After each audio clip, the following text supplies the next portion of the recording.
What's up, YouTube? Today we're going to be doing a simple little video here of kind of a second part of how to cut Fordite. And what we're going to do is we're going to start with a simple chunk, and we're going to move on from there.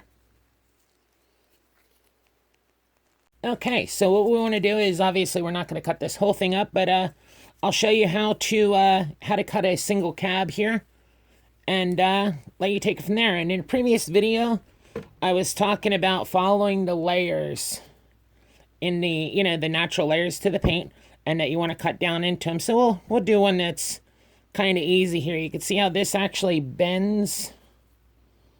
Let's see here if we can get it in focus. How this actually bends right at the side here. So what you can do is you can actually cut a nice little round cab if we trim a piece off of here. So you don't want to just isolate it and just trim little sections off at a time. I mean, you can. I'll trim a little bit bigger piece off and then kind of work from there.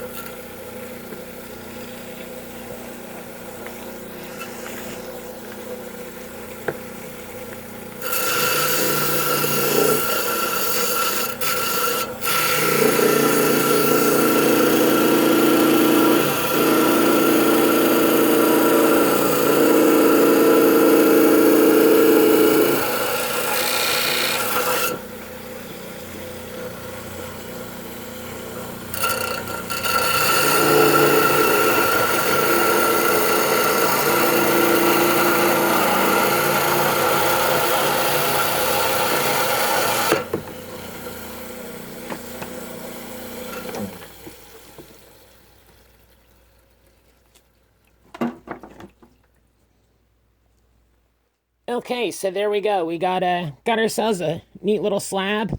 Now, as you see, like with a lot of stuff, the Fordite itself. Hang on, I'm having some problems here on my camera. The Fordite itself on the back isn't totally even, but that's okay. And you can see how part of it is flat and part of it is curved. So what we want to do is we want to kind of cut two slabs. We'll cut one out of here, and then we'll cut from there over. That way you have two cabs. One can have more of a dome, and the other is more of a buff top.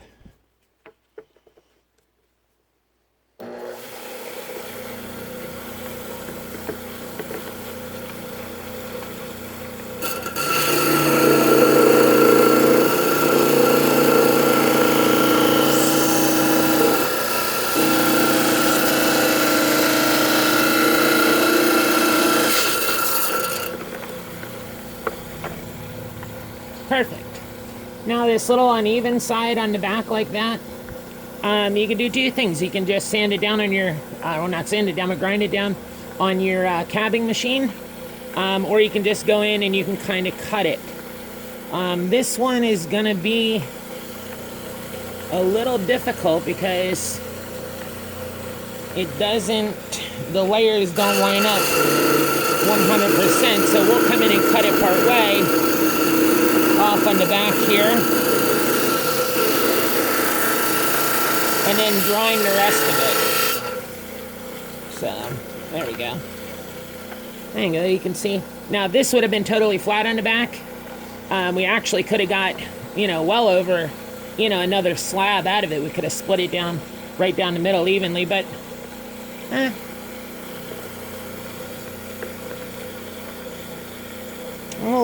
we'll leave it like that. And I think what I'm going to do, given that it's this large, is I'm actually going to kind of cut it in half, because yeah, you can make kind of two.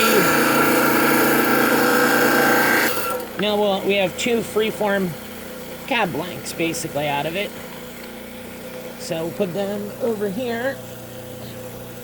And one thing I'm going to show you too is that you can actually take this material and split it down the middle. This is the flat piece on here. Now I'm going to kind of follow this route because it sort of like steps down right there on the back, from the back being uneven, so that way I don't waste material. In fact,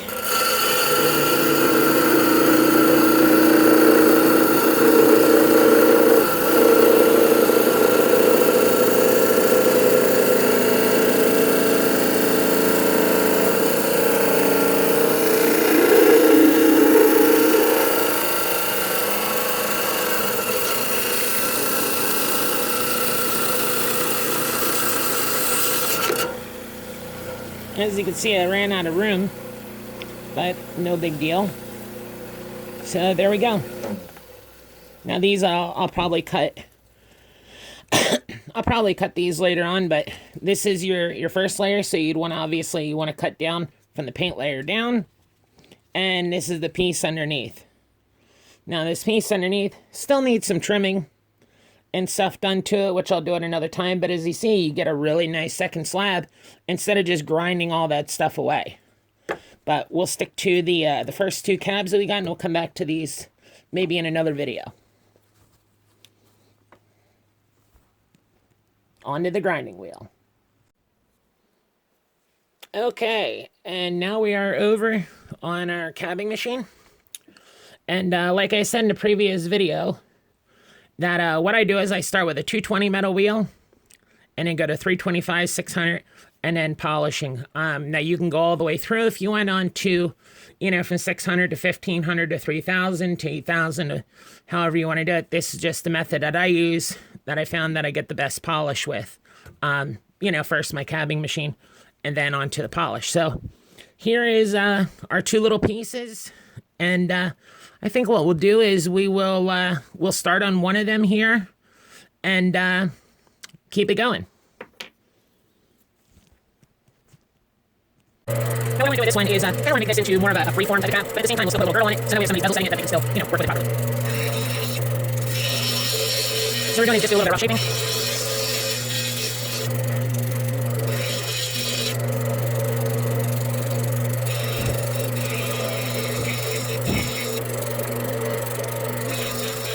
So what we're trying to do is basically, I'm just going to make the rough outline shape on this end of, of course my camera here is not agreeing with me. Okay, now we'll flatten that off.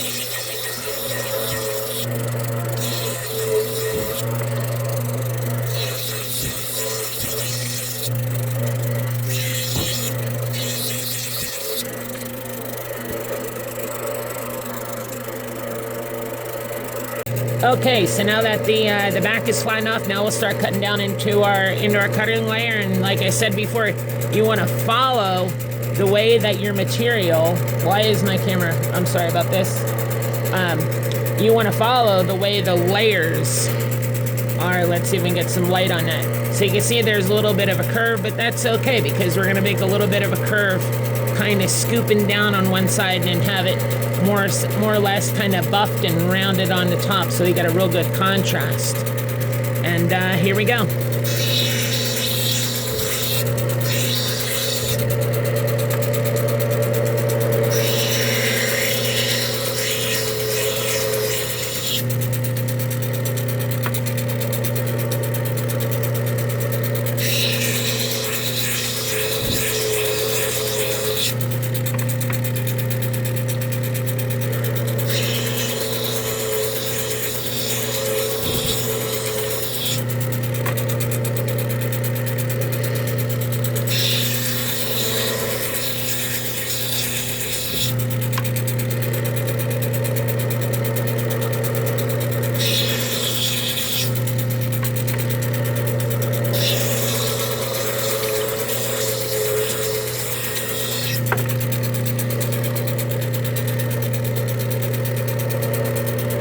Now as you go down and you're cutting through your layers here, you're going to get to different colors as you cut down. So if you don't like the colors that you see right here, maybe you do, maybe you don't. I don't really care for them. They're okay. But if you don't like the colors that you see and you have plenty of thick material, I always kind of cut my stuff a little bit thicker. That way I can kind of have more of a depth of feel where how much more material I could work with. You can keep cutting through it. So I think that's what we're going to do. Maybe we'll leave some traces of some of those colors up top there.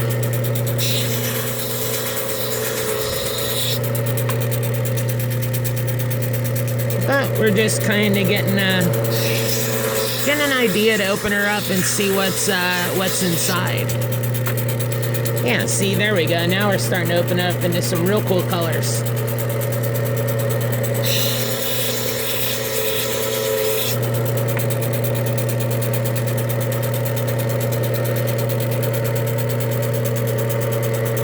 Okay, now if you see this this edge, you have this cool orb pattern I put in here, but then on this edge, it's kind of like, could be more. Well, that's because the layers kind of scoop down a little bit. So what I want to do is I actually want to cut it a little bit of a curve going down, and I'll start pulling out some more patterns just by angling my piece slightly different. You'll see what it's going to do here. It's going to make it pop. Okay. Now see, all I did was I oriented it slightly different, and it took that okay edge, I don't know how well you can see this, into super duper coolness. So there we go. We're going to continue that and do that up here. And what we're doing is we're also, not only are we following the layers and we're bringing out the patterns, but we're actually creating more of an arc on top of our, or a dome as you would say, on top of our cabochon, which people tend to like. Okay, I'm pretty good with that. So what we'll do then is we will slightly roll the edges over. You don't want to bring them in too far. You're going to end up getting lines all the way around there, and your piece will kind of look blasé. At this point, don't worry about the girdle. You're just putting a nice rounded radius edge right on the side of the piece, but you're not interfering with the top. And now we have all this stuff to deal with over on the side here. So what we're going to do is we're going to do the same thing as we did on the other side. We're going to follow those layers around.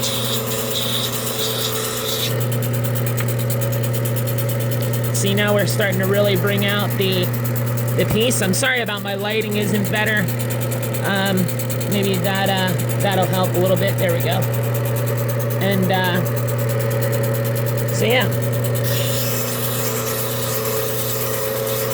The thing about really cutting anything, or we'll just say at this point cutting Fordite, is don't worry about messing the piece up. Just have fun with it. If you're worried, you're never gonna cut a good piece. That's why you cut your pieces, so they are they're nice and they have some good thickness to them. And because if you don't like what you're cutting, you can always change it. If you mess up a little bit, it's really not that hard to fix. All right. See that red little edge? I think what we're going to do is we're going to bring that color. Maybe we'll bring that color and kind of bring it in, or at least see if we can. Nope, we're down below it, but that's okay.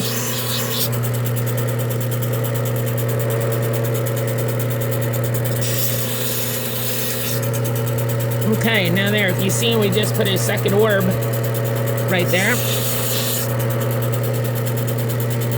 Add some contrast. I like the orbs. I know a lot of other people do. If you guys got any questions, just comment down below. I will try to help you in any way I can. And once again, we're just creating that little radius on the top. And we're not bringing that radius, we're not letting that fold over, because we don't want those ugly lines that go all the way around our piece.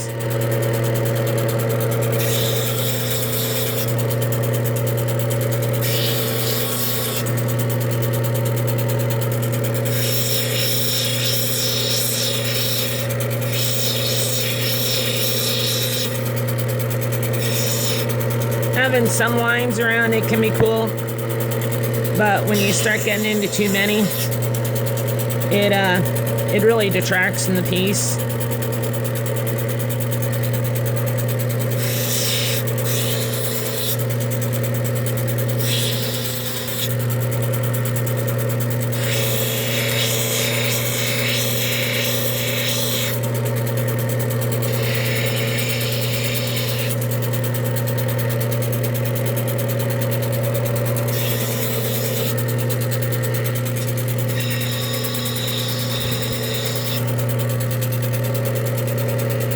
Now I periodically like to turn my pieces over from the back So I can make sure that I'm staying straight.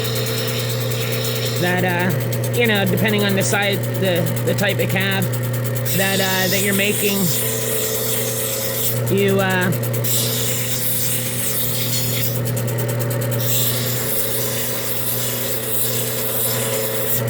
got to check to make sure you have proper symmetry in your piece. It's more of a free form, but we still want to keep it like a, you know, like a nice little rectangle.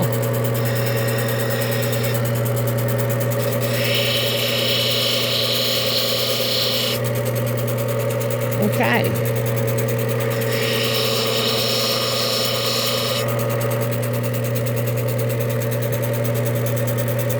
Now we got to decide, do we want to roll these edges over? Yeah, why not? Just a little bit. And if you get some little lumpy bumpies in them at first, don't worry about it.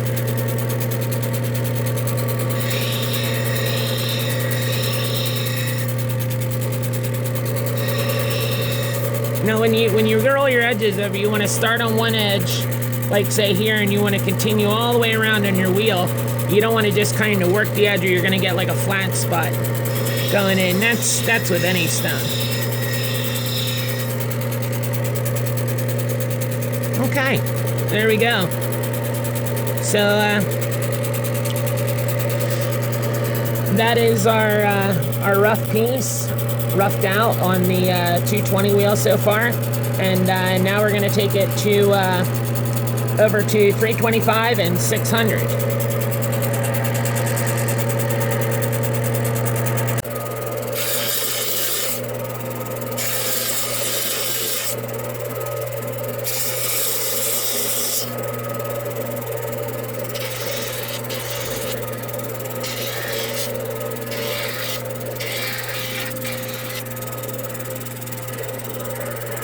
Okay, now we are finished, at least on the cabbing machine here, and there's our cabochon. So we basically went from the saw to a slab to a nice little cab, and we did we'll polish the back. We did it up to 600, and now I'm going to go over and do the polishing on it, and I'll show you back. Now you can see pretty much where it's at right now. And after the polish method, I will show you the final product. Okay, and we are back from doing a polish, and as you can see, look at that. You can see the reflection of the light bulbs in the piece.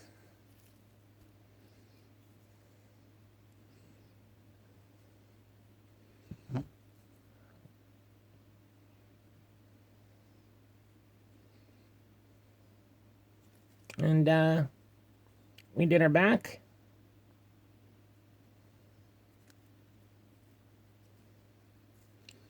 So there you have it. As for polishing, you can use, like I said, you can go all the way up to, 3,000 and use diamond. Other people use actual car polish because it technically is paint. Some people use buffing systems. It's really up to, each individual what you'd like to use to get the polish that you so desire. Well, I thank you for watching, and if you can kindly give me a big thumbs up in the description below and any comments, I'd be happy to answer them for you. I thank you very much for watching the Lapidary channel, and you have a great day.